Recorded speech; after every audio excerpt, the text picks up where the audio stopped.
Okay, idli ಮತ್ತು ಪೂರಿನೂ ತೊಗೊಂಡು ಬಂದಾರ. ನಾನು ಪೂರಿ ತಿನ್ನಲ್ಲ. ಗಂಗಾವತಿ ಸೈಡ್ ಮತ್ತು ಈ ಪೂರಿಗೆ ಈ ಥರ ಕುರ್ಮಾ ಕೊಡ್ತಾರೆ. ನಾನ್ ವೆಜ್ ಥರನೇ ಟೇಸ್ಟ್ ಇರ್ತೈತಿ, ಅಷ್ಟು ಟೇಸ್ಟಿಯಾಗಿರ್ತೈತಿ. Hello friends, welcome back to my channel. ಬೆಳಗ್ಗೆ ಬ್ಲಾಗ್ನ ಸ್ಟಾರ್ಟ್ ಮಾಡತ್ತೀನಿ ಇವತ್ತು. ಆಲ್ರೆಡಿ ಟೈಮ್ ಬೆಳಗ್ಗೆ ಅಂದ್ರೂ ಆಲ್ರೆಡಿ ಟೈಮ್ 11 ಗಂಟೆ ಆಗಿಬಿಟ್ಟೈತಿ. ಈಗ ಬ್ಲಾಗ್ನ ಸ್ಟಾರ್ಟ್ ಮಾಡತ್ತೀನಿ. ನೋಡ್ರಿ, ಆದಿತ್ಯ ಈಗ ಜಸ್ಟ್ ಎದ್ದ. ರಾತ್ರಿ ಎಲ್ಲ ನಿದ್ದಿರಲಿಲ್ಲ. ರಾತ್ರಿ ಫುಲ್ ಯಾಕೋ ಕಿರಿಕಿರಿ ಮಾಡಿದ. ರಾತ್ರಿ ಮಲ್ಕೊಳ್ಳೇ ಇಲ್ಲ, ಫುಲ್ ಕಿರಿಕಿರಿ ಮಾಡಿದ. ನನಗೂ ನಿದ್ದೆ ಇಲ್ಲ. ಅದಕ್ಕೆ ನಾನು ಎದ್ದು ಮತ್ತು ನಾನು 8-8:30 ಎದ್ದೆ. ಇವತ್ತು ಸ್ವಲ್ಪ ಲೇಟಾಗಿ ಎದ್ದೆ, ಯಾಕಂದ್ರೆ ರಾತ್ರಿ ನಿದ್ದೆ ಇರಲಿಲ್ಲ. ಲೇಟಾಗಿ ಎದ್ದನಲ್ಲ, ಅದಕ್ಕೆ ಅವರು ಎದ್ದಿದ್ರು. ಇವತ್ತು ಅವರು ಹೊರಗಡೆನೇ ನಾಷ್ಟ ತೊಗೊಂಡು ಬಂದರು. ಇಲ್ಲ ಲೇಟ್ ಆಕೈತೆ ತಗೋ ಇವತ್ತು ಅಂತ ಅಂದ್ಕೊಂಡು. ಏನಿಲ್ಲ, ನಾಷ್ಟ ಇಡ್ಲಿ ಅದು ತೊಗೊಂಡು ಬಂದಾರ. ಅವ್ರದ್ದು ನಾಷ್ಟ ಎಲ್ಲ ಆಯಿತು. ನಾಷ್ಟ ಎಲ್ಲ ಮಾಡಿ ಅವರು ಹೋದರು. ಇನ್ನು ನಮ್ಮದು ನಾಷ್ಟ ಎಲ್ಲ ಏನೂ ಇಲ್ಲ. ಆದಿತ್ಯ ನೋಡ್ರಿ ಈಗ ಎದ್ದಾನ. ಅವನ್ನ ಇಲ್ಲೇ ತೊಡೆ ಮೇಲೆ ಹಾಕ್ಕೊಂಡು ಕೂತೀನಿ. ಹಾಗೆ ಬ್ಲಾಗ್ನ ಸ್ಟಾರ್ಟ್ ಮಾಡಿದ್ರೆ ಆಯ್ತು ಅಂತ ಅಂದ್ಕೊಂಡು ಅದಕ್ಕೆ ಬ್ಲಾಗ್ನ ಸ್ಟಾರ್ಟ್ ಮಾಡಿದೆ. ಓಕೆ, ಇವನಿಗೆ ಮೊದಲು ಬ್ರಷ್ ಮಾಡಿಸ್ಬಿಡ್ತೀನಿ. ಬ್ರಷ್ ಎಲ್ಲ ಮಾಡಿಸಿದ್ಮೇಲೆ ಅವನಿಗೆ ಒಂದು ಸ್ವಲ್ಪ ಏನಾದರೂ ಇಡ್ಲಿ ಏನಾದರೂ ತಿನ್ನಿಸ್ತೀನಿ. ಅದೆಲ್ಲ ಆದಮೇಲೆ ಆಮೇಲೆ ನಾನು ತಿಂತೀನಿ. ಓಕೆ ಫ್ರೆಂಡ್ಸ್, ಓಕೆ, ಇನ್ನೂ ಯಾರೆಲ್ಲ ನನ್ನ ಚಾನಲ್ನ ಸಬ್ಸ್ಕ್ರೈಬ್ ಮಾಡಿಲ್ಲ, ಪ್ಲೀಸ್ ಸಬ್ಸ್ಕ್ರೈಬ್ ಮಾಡಿಕೊಂಡು ವಿಡಿಯೋಸ್ನ ನೋಡಿರಿ. ಇಷ್ಟ ಆದರೆ ಲೈಕ್ ಮಾಡಿರಿ, ಶೇರ್ ಮಾಡಿರಿ, ಕಮೆಂಟ್ ಮಾಡಿರಿ, ಪ್ಲೀಸ್ ಸಪೋರ್ಟ್ ಮಾಡಿರಿ. ಓಕೆ, ಬರ್ರಿ ಬ್ಲಾಗ್ನ ಕಂಟಿನ್ಯೂ ಮಾಡ್ತೀನಿ. ನೋಡಿ, ನಮ್ಮ ಪಾಪು ಈಗ ಎದ್ದೈತಿನ್ನ ಜಸ್ಟ್. ಅಪ್ಪ ಬ್ರಷ್ ಮಾಡ್ತಿ? ಬ್ರಷ್ ಮಾಡಬೇಕು, ಬ್ರಷ್ ಮಾಡಬೇಕು. ಇಲ್ಲಾಂದ್ರೆ ಬ್ರಷ್ ಮಾಡ್ಬೇಕು ಪಾಪ, ಇಲ್ಲಾಂದ್ರೆ ಹಲ್ಲುಗಳ ತಿಂತಾವ. ಬ್ರಷ್ ಮಾಡ್ತಿಲ್ಲ? ಮಾಡ್ತಿ? ಬಾ, ಬ್ರಷ್ ಮಾಡಿಸ್ತೀನಿ ಬಾ. ನೋಡಿ ಅಪ್ಪ,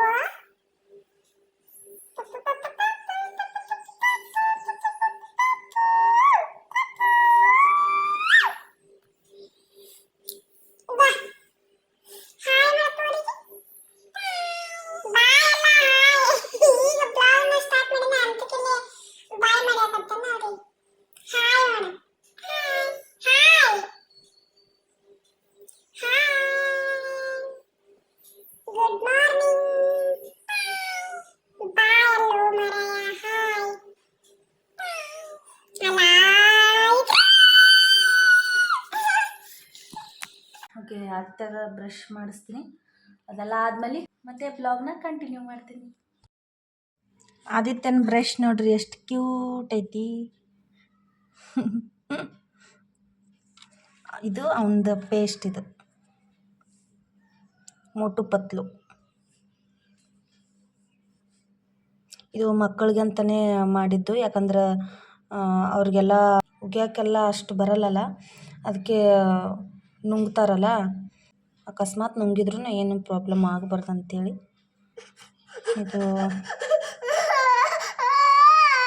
ಇದು ಫ್ರೂಟಿಂದ ಮಾಡಿದ್ದು. ಇವನಿಗೆಲ್ಲ ಡೈಲಿ ಹೇಳ್ಕೊಡ್ತೇವೆ, ಉಗಿಯಪ್ಪ ಉಗಿ ಅಂತಂದ್ರೆ ಅವನು, ನಾವು ಮಾಡಿ ತೋರಿಸಿದ್ರೆ ಅವನು ಮಾಡ್ತಾನೆ. ಕಲ್ತ್ಕೊಂಡಾನ ಅವನು ಆವಾಗಲೇ. ಡೈಲಿ ಮಾಡಿಸ್ತೀವಲ್ಲ, ಈಗ ರೂಢಿ ಆಗಿಬಿಟ್ಟೈತೆ ಅವನಿಗೆ.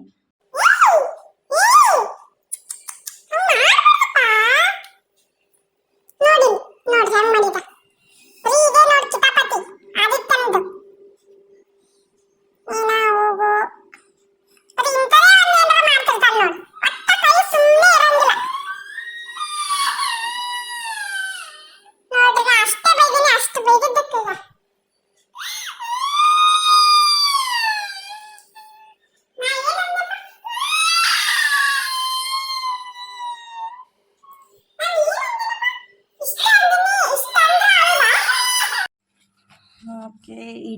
ಮತ್ತು ಪೂರಿನೂ ತೊಗೊಂಡು ಬಂದಾರ. ನಾನು ಪೂರಿ ತಿನ್ನಲ್ಲ, ಯಾವಾಗಲೂ ಇಡ್ಲಿನೇ ಬೇಕು ಅಂತಂದರೆ ಇಡ್ಲಿನೇ ಯಾವಾಗಲೂ ತರಿಸ್ಕೊಂಡು ತಿನ್ನೋದು. ಪೂರಿ ಎಲ್ಲ ಅವ್ರಿಗೆ ಇಷ್ಟ, ರಾಜು ಅವ್ರಿಗೆ ಪೂರಿ ಅಂದರೆ ಭಾಳ ಇಷ್ಟ.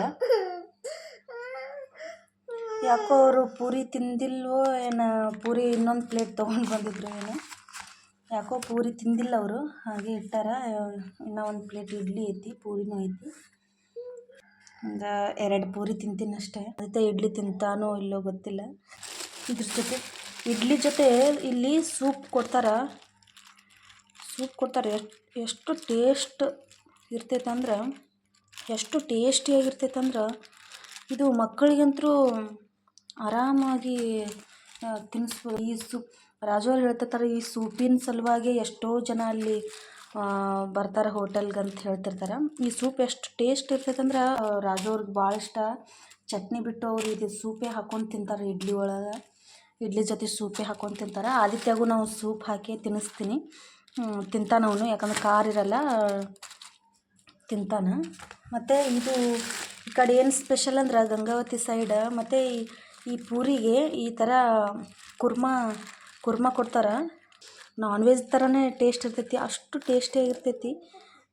ನಾನಂತರೂ ನಮ್ಮ ಕಡೆ ಎಲ್ಲ ಬಿಜಾಪುರ ಸೈಡೆಲ್ಲ ಈ ಥರ ಎಲ್ಲ ಕೊಡಲ್ಲ. ಜಸ್ಟ್ ಚಟ್ನಿ ಮತ್ತು ಪೂರಿ ಜೊತೆ ಇನ್ನೊಂದು ಥರ ಅಲ್ಲಿ ಬೇರೆಯೇ ಚಟ್ನಿ ಮಾಡ್ತಾರೆ, ಕಡ್ಲೆ ಹಿಟ್ಟಿಂದು. ಅಲ್ಲಿ ಫುಲ್ ಫೇಮಸ್ ಅದು ಕೊಡ್ತಾರೆ. ಬಟ್ ಈ ಕಡೆ ಈ ಥರ ಕುರ್ಮಾ ಕೊಡ್ತಾರೆ. ಇದು ಭಾರಿ ಟೇಸ್ಟ್ ಇರ್ತೈತಿ. ನಾವು ಅಕಸ್ಮಾತ್ ಉಳಿದ್ರೂ ಇದನ್ನು ಚಪಾತಿ ಜೊತೆ ರೈಸ್ ಜೊತೆ ತಿಂತೀವಿ, ಇದನ್ನು ವೇಸ್ಟ್ ಅಂತೂ ಮಾಡಲ್ಲ. ಓಕೆ, ಈಗ ನಾಷ್ಟ ಮಾಡ್ತೀನಿ. ನಾಷ್ಟ ಅದು ಎಲ್ಲ ಆದಮೇಲೆ ಮತ್ತೆ ಬ್ಲಾಗ್ನ ಕಂಟಿನ್ಯೂ ಮಾಡ್ತೀನಿ. ಓಕೆ, ಇಲ್ಲಿ ಹಾಕ್ಕೊಂಡಿನಿ. ಈ ಕಡೆ ಏನಂದ್ರೆ ಇನ್ನೊಂದು, ಯಾವುದೇ ಏನೋ ಕಟ್ಕೊಡ್ಲಿ, ಗೋಬಿ ತಿನ್ನಲಿ ಮತ್ತು ನಾಷ್ಟ ತೊಗೊಂಡು ಬರಲಿ, ಮತ್ತು ಏನೇ ತೊಗೊಂಡು ಬಂದರೂ ಈ ಥರ ಬಾಳೆ ಎಲೆಯಲ್ಲಿ ಕೊಡ್ತಾರೆ. ಅದು ಒಂದು ನನಗೆ ಭಾಳ ಇಷ್ಟ.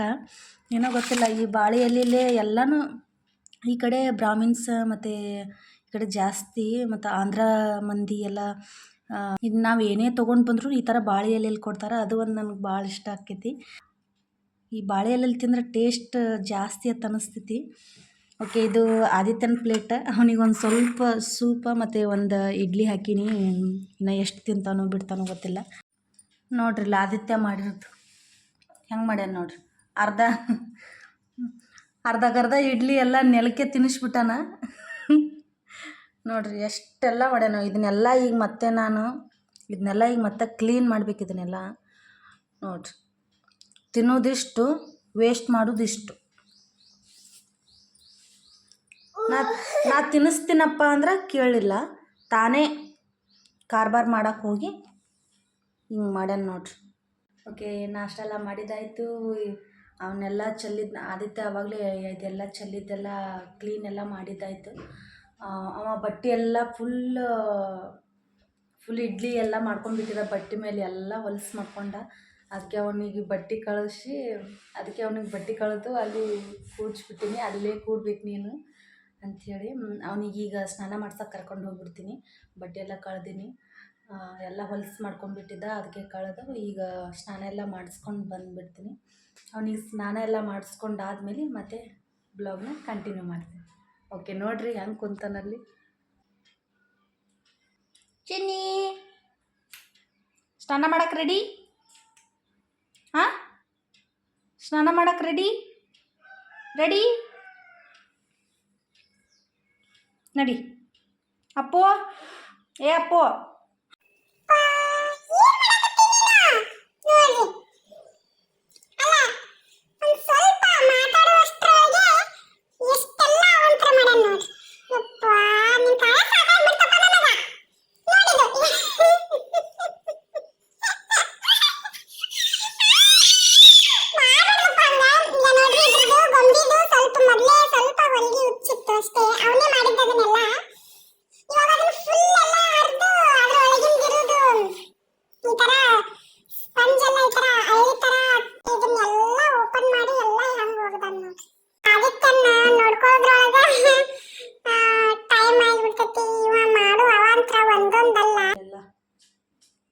ಅವ್ನು ನೋಡ್ಕೊಳ್ಳೋದೇ ಕಷ್ಟ ಆಗಿಬಿಟ್ಟೈತಿ. ಏನಾರ ಕೆಲಸ ಮಾಡ್ಕೊಂಡ್ಬಿಡ್ಬೋದು, ಆದರೆ ಯಪ್ಪ ಈ ಅದ್ರೊಳಗೆ ಇವಾಗಂತೂ ಇವನ್ನ ಹಿಡಿಯೋಕ್ಕೆ ಆಗಲ್ಲ ಯಾರಿಗೆ, ಯಾಕಂದ್ರೆ ಅಷ್ಟು ಉಡಾಳಾಗ್ಬಿಟ್ಟಾನ ಇವನು.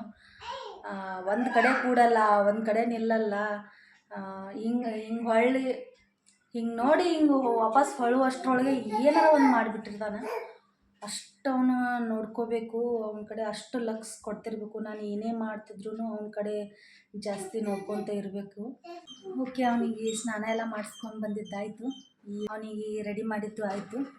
ಈಗ ನೋಡ್ರಿ, ಸಾಹೇಬರು ಎಲ್ಲ ರೆಡಿಯಾಗಿ ಅವರ ಗಾಡಿ ಆಡತ್ತಾನ ನೋಡ್ರಿ. ಅಪ್ಪ ಈ ಕಡೆ ಒಳ್ಳ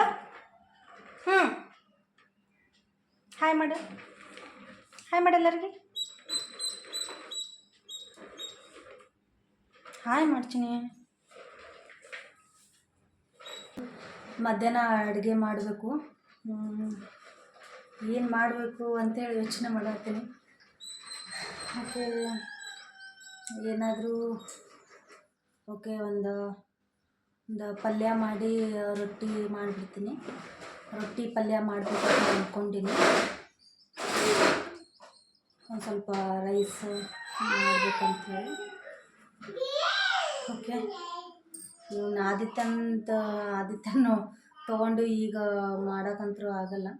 ಹಾಗೆ ಅವನ ಜೊತೆ ಆಟ ಆಡಿಸ್ಕೊಂತಲೇ ಅಡುಗೆನೂ ಮುಗಿಸ್ಕೋತೀನಿ.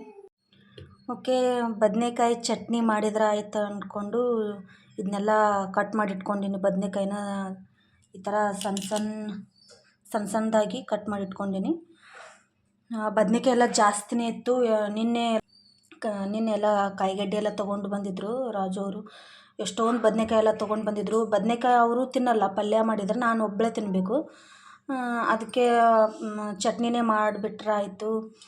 ಸುಮ್ಮನೆ ಅವು ವೇಸ್ಟ್ ಆಕ್ಕವು. ನಾಳೆ ಎಲ್ಲ ಇವಾಗಲೇ ಫ್ರೆಶ್ ಇದ್ದಾಗ ಮಾಡ್ಕೊಂಡ್ರೆ ಸ್ವಲ್ಪ ಇದು ಇರ್ತೈತಿ, ಚಲೋ ಇರ್ತೈತಿ. ಮತ್ತು ನಾಳೆ ಎಲ್ಲ ಅವು ಬತ್ತದಂಗೆ ಆಗಿಬಿಡ್ತಾವೆ. ಅದಕ್ಕೆ ಈಗ ಬದನೇಕಾಯಿ ಚಟ್ನಿ ಮಾಡ್ಬೇಕಂಥೇಳಿ ಇದೆಲ್ಲ ಹೆಚ್ಚಿಟ್ಕೊಂಡಿನಿ. ಏನಿಲ್ಲ, ಬದನೇಕಾಯಿ ಸಣ್ಣದಾಗಿ ಹೆಚ್ಚಿಟ್ಕೊಂಡು ನಿಮಗೆ ಖಾರ ಎಷ್ಟು ಬೇಕು ಅಷ್ಟು ನೋಡಿ ಹಸಿಮೆಣ್ಸಿನ್ಕಾಯಿ ಅಂತ ತೊಗೊಂಡಿನಿ. ಒಂದು 5-6 ತೊಗೊಂಡಿನಿ. ಇಲ್ಲಿ ಬೆಳ್ಳುಳ್ಳಿನ ತೊಗೊಂಡಿನಿ. ಎರಡು ಪೀಸ್ ಶುಂಠಿ ತೊಗೊಂಡಿನಿ, ಹಸಿ ಶುಂಠಿ. ಮತ್ತು ಇಲ್ಲಿ ಒಂದು ಸ್ವಲ್ಪ ಹುಣಸೆ ಹಣ್ಣು ತೊಗೊಂಡಿನಿ. ಹುಣಸೆ ಹಣ್ಣು ಈಗ ತಿನ್ನುವಾಗೂ ಅದು ಚಟ್ನಿ ಒಂಥರ ಖಾರ ಹುಳಿ ಟೇಸ್ಟ್ನೂ ಅನ್ನಿಸ್ತೈತಿ ಹುಣಸೆ ಹಣ್ಣು ಹಾಕೋದ್ರಿಂದ. ಮತ್ತು ಇಲ್ಲಾಂದ್ರೆ ಇದು ಈಗ ಬೇಸ್ಗೆ ಅಲ್ಲ, ಅದಕ್ಕೆ ಅಕಸ್ಮಾತ್ ಚಟ್ನಿ ನೀವು ನಾಳೆನೂ ಬೇಕು ಅಂತಂದ್ರೂ ಈ ಥರ ಹುಣಸೆ ಹಣ್ಣು ಹಾಕಿದ್ರೆ ಜಲ್ದಿ ಕೆಟ್ಟು ಹೋಗಲ್ಲ. 2 ದಿನ ಇಟ್ಕೊಂಡು ನೀವು ಆರಾಮ್ ತಿನ್ಬೋದು. ಮತ್ತು ಇದು ಟೊಮೆಟೊ ಇನ್ನೂ ಹಣ್ಣಾಗಿರಲಿಲ್ಲ, ಕಾಯಿ ಇತ್ತಿದು. ಅದಕ್ಕೆ ಇದು ಒಂದು ಟೊಮೆಟೊನ ಕಟ್ ಮಾಡ್ಕೊಂಡಿನಿ. ಇದನ್ನೆಲ್ಲ ಈಗ ಫುಲ್ ಕೆಂಪಾಗಿ ಫ್ರೈ ಮಾಡಬೇಕು. ಈ ಬದನೇಕಾಯಿ ಎಲ್ಲ ಫುಲ್ ಕೆಂಪಾಗಬೇಕಿದು. ಓಕೆ, ಈಗೆಲ್ಲ ಹುರ್ಕೋತೀನಿ. ಈ ಬದನೇಕಾಯಿ ಚಟ್ನಿ ರೆಸಿಪಿಯನ್ನು ತೋರಿಸಾತಿಲ್ಲ, ಯಾಕಂದರೆ ಆಲ್ರೆಡಿ ನಾನು ಬದನೇಕಾಯಿ ಚಟ್ನಿ ರೆಸಿಪಿನ ನನ್ನ ಚಾನಲಲ್ಲಿ ಹಾಕೀನಿ. ಕಂಪ್ಲೀಟ್ ವಿಡಿಯೋನ ಹಾಕೀನಿ. ಯಾರಾದರೂ ನೋಡಿಲ್ಲ ಅಂದರೆ ಪ್ಲೀಸ್ ಹೋಗಿ ನೋಡಿರಿ. ಸೂಪರ್ ಟೇಸ್ಟ್ ಇರ್ತೈತಿ. ಇದನ್ನು ನೀವು ರೊಟ್ಟಿ ಜೊತೆ, ಚಪಾತಿ ಜೊತೆ, ಬೇಕು ಅಂತಂದ್ರೆ ದೋಸೆ ಜೊತೆನೂ ತಿನ್ಬೋದು. ಮತ್ತು ಬಿಸಿ ರೈಸ್ ಜೊತೆನೂ ತಿನ್ಬೋದು. ಸೂಪರಾಗಿರ್ತೈತಿ. ಈಗ ನಾನು ಅದನ್ನು ಚಟ್ನಿ ಎಲ್ಲ ಮಾಡಿ ಇನ್ನೂ ರೊಟ್ಟಿ ಎಲ್ಲ ಮಾಡಬೇಕು, ಸ್ವಲ್ಪ ರೈಸ್ ಎಲ್ಲ ಮಾಡಬೇಕು. ಆಲ್ರೆಡಿ ಟೈಮ್ 1:16 ನಿಮಿಷ ಆಗೈತಿ. ರಾಜೋರು ಇನ್ನು 2-2:30 ಅಷ್ಟೊತ್ತಿಗೆ ಊಟಕ್ಕೆ ಬಂದುಬಿಡ್ತಾರೆ. ಅಷ್ಟೊತ್ತಿಗೆ ನಾನೆಲ್ಲ ಅಡುಗೆನ ಮುಗಿಸ್ಕೋಬೇಕು. ಓಕೆ, ಮತ್ತು ಅಡುಗೆ ಎಲ್ಲ ಆದಮೇಲೆ ಮತ್ತೆ ಬ್ಲಾಗ್ನ ಕಂಟಿನ್ಯೂ ಮಾಡ್ತೀನಿ. ಬಾಯ್. ಓಕೆ,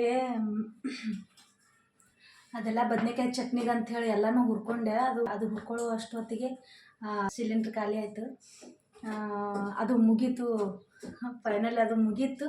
ಅದು ಕರೆಕ್ಟಾಗಿ ಅದು ಎಲ್ಲ ಫ್ರೈ ಮಾಡಿ ಹುರಿದಿದ್ದೆಲ್ಲ ಆಯಿತು. ಗ್ಯಾಸ್ ಖಾಲಿ ಆಗಿಬಿಡ್ತು. ಇನ್ನೂ ಒಂದಿಲ್ಲಿ ಸಿಲಿಂಡ್ರ್ ಐತಿ, ಇನ್ನೂ ಒಂದು. ಬಟ್ ನನಗೆ ಜೋಡ್ಸೋಕ್ಕದು ಬರಲ್ಲ. ಈಗ ರಾಜವರು ಬರೋ ತನಕ ನಾನು ವೇಟ್ ಮಾಡಬೇಕು. ಇನ್ನೇನು ರೈಸಿಗೆಲ್ಲ ಇಡಬೇಕಂಥೇಳಿ ಎಲ್ಲ ರೆಡಿ ಮಾಡಿ ಅಕ್ಕಿ ತೊಳೆದು ಎಲ್ಲ ಕುಕ್ಕರ್ಗೆ ಹಾಕಿ ಎಲ್ಲ ರೆಡಿ ಮಾಡಿ ಇನ್ನೇನು ಇಡಬೇಕು ಅನ್ನೋಷ್ಟ್ರೊಳಗೆ ಇದೆಲ್ಲ ಹುರಿದೆ. ಅದು ಸಿಲಿಂಡ್ರ್ ಖಾಲಿ ಆಗೋಯ್ತು. ಟೆನ್ಷನ್ ಏನಿಲ್ಲ, ಕರೆಂಟ್ ಒಲೆ ಐತಿ. ರಾಜವ್ರು ಅವಾಗಲೇ ಕರೆಂಟ್ ಒಲೆ ಅವು ಒಂದು ವರ್ಷದ ಹಿಂದೆ ಕರೆಂಟ್ ಒಲೆನ ತಂದಿದ್ರು. ಅದು ಸ್ವಲ್ಪ ದಿನ ಆವಾಗನ ಯೂಸ್ ಮಾಡ್ತೀವಿ. ಈ ಥರ ಎಮರ್ಜೆನ್ಸಿ ಯಾವಾಗಾದರೂ ಬರ್ತೈತೆ ಅಂಥೇಳಿ ಅದಕ್ಕೆ ಅದು ಈಗ ಯೂಸ್ ಆಗತ್ತೈತೆ ನೋಡಿರಿ. ಈ ಥರ ಏನಾದರೂ ಎಮರ್ಜೆನ್ಸಿ ಬೇಕು ಅನ್ನಿಸ್ದಾಗ ಅದು ಹೆಲ್ಪ್ ಆಗತ್ತೈತಿ. ಅದಕ್ಕೆ ಈಗ ಅದು ಬಾಕ್ಸಲ್ಲೆಲ್ಲ ಹಾಕಿ ಇಟ್ಬಿಟ್ಟಿದ್ವಿ. ಅದಕ್ಕೆ ಈಗ ಅದನ್ನು ಓಪನ್ ಮಾಡತ್ತೀನಿ. ಅದರಲ್ಲೇ ರೈಸ್ನ ಇಟ್ಬಿಡ್ತೀನಿ. ಅನ್ನನೂ ರೆಡಿಯಾಗಿ ಹೋಗ್ತೈತಿ. ಇದೇ ನೋಡಿರಿ ಕರೆಂಟ್ ಒಲೆ ನಮ್ಮದು.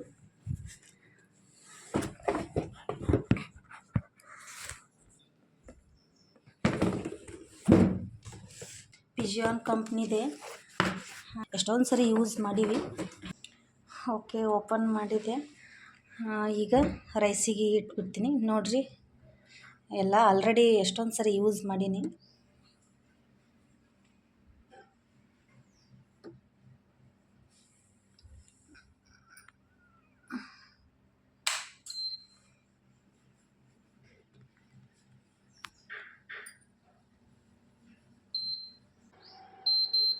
ನೀವು ಎಷ್ಟು ಬೇಕಾದರೂ ಇಟ್ಕೋಬೋದು.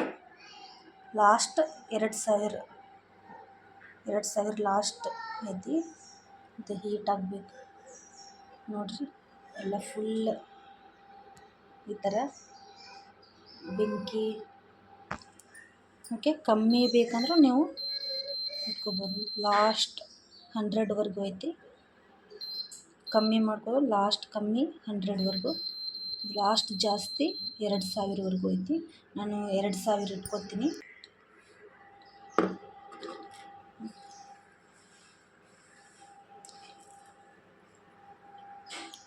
ನೀವು ಇಲ್ಲಿ ಬೇಕು ಅಂತಂದ್ರೆ ಟೈಮ್ನು ಸೆಟ್ ಮಾಡ್ಕೋಬೋದು. ನಾನೇನು ಸೆಟ್ ಮಾಡ್ಕೊಳತ್ತಿಲ್ಲ.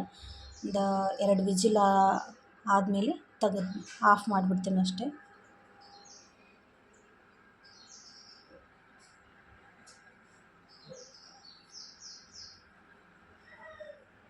ಇದನ್ನು ಈಗ ಮಿಕ್ಸಿ ಮಾಡ್ಕೋತೀನಿ.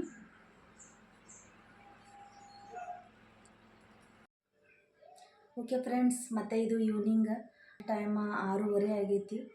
ಬೆಳಗ್ಗೆ ಲೇಟ್ ಆಯ್ತಲ್ಲ, ಹೀಗಾಗಿ ದೇವ್ರ ಪೂಜೆನ ಮಾಡಿರಲಿಲ್ಲ. ಸಾಯಂಕಾಲ ಮಾಡಿದ್ರೆ ಆಯ್ತು ಅಂತ ಅಂದ್ಕೊಂಡು ಸುಮ್ಮನೆ ಆಗಿದ್ದೆ. ಅದಕ್ಕೆ ಈಗ ಎಲ್ಲ ಆಯಿತು, ದೇವ್ರ ಪೂಜೆ ಎಲ್ಲ ಆಯಿತು. ಮುಗಿಸಿ ಮತ್ತು ಈಗ ಅಡುಗೆನ ಮಾಡ್ಕೋಬೇಕಂತ ಹೇಳಿ ಸ್ಟಾರ್ಟ್ ಮಾಡ್ಕೊಳತ್ತೀನಿ. ಆದಿತ್ಯ ಕೆಳಗೆ ಆಟ ಆಡೋಕೆ ಹೋಗ್ಯಾನ. ಅಡುಗೆ ಎಲ್ಲ ಮಾಡಬೇಕು. ಅದಕ್ಕೆ ಬ್ಲಾಗ್ ಎಂಡ್ ಮಾಡಿರಲಿಲ್ಲಲ್ಲ, ಅದಕ್ಕೆ ಬ್ಲಾಗ್ ಎಂಡ್ ಮಾಡಿದರೆ ಆಯ್ತು ಅಂದ್ಕೊಂಡು ಅದಕ್ಕೆ ಮತ್ತೆ ಬ್ಲಾಗ್ನ ಸ್ಟಾರ್ಟ್ ಮಾಡಿದೆ. ಓಕೆ ಫ್ರೆಂಡ್ಸ್, ಇವತ್ತಿನ ಬ್ಲಾಗ್ ಇಷ್ಟ ಆಗಿದ್ರೆ ಪ್ಲೀಸ್ ಒಂದು ಲೈಕ್ ಮಾಡಿರಿ, ಶೇರ್ ಮಾಡಿರಿ, ಕಮೆಂಟ್ ಮಾಡಿ. ಇನ್ನೂ ಯಾರೆಲ್ಲ ನನ್ನ ಚಾನಲ್ನ ಸಬ್ಸ್ಕ್ರೈಬ್ ಮಾಡಿಲ್ಲ, ಪ್ಲೀಸ್ ಸಬ್ಸ್ಕ್ರೈಬ್ ಮಾಡಿಕೊಂಡು ವೀಡಿಯೋಸ್ನ ನೋಡಿರಿ. ಪ್ಲೀಸ್ ಸಪೋರ್ಟ್ ಮಾಡಿರಿ. ಓಕೆ, ಮತ್ತೆ ಇನ್ನೊಂದು ಮುಂದಿನ ಬ್ಲಾಗಲ್ಲಿ ಸಿಗ್ತೀನಿ. ಅಲ್ಲಿವರೆಗೂ ಬಾಯ್.